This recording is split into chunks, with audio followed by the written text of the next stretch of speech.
I have a $10 million bill in my hands.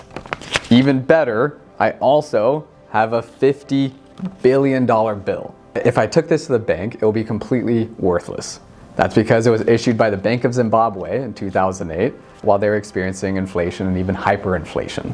It's a stark reminder of the dangers that inflation poses. Even though holding cash may feel like a very safe investment, when inflation is involved, you're guaranteed to lose your purchasing power over time. Even a modest 3% inflation rate cuts the purchasing power of a dollar in half over 24 years. That's why we like to build portfolios that not just keep up, but outpace inflation. Stocks or equities are the first line of defense, and historically have been the best hedge against inflation.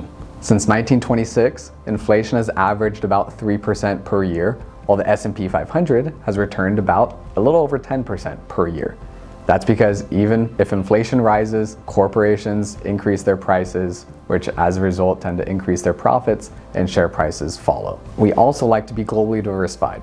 That adds exposure to a number of different currencies. Another hedge against inflation are ultra short-term or floating rate bonds. That's because when inflation is rising, as the bonds mature, the new bonds will offer rates at the higher interest rates. A fourth hedge against inflation are REITs, or real estate investment trusts. Why? Because if inflation is rising, property values and rent prices also increase in tandem.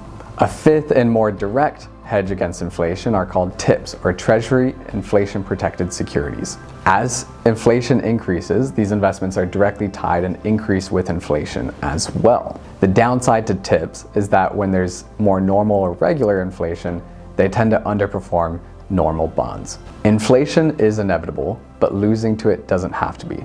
That's why building a fully diversified portfolio is so important. If you're interested in how to hedge your portfolio against inflation, feel free to reach out to us.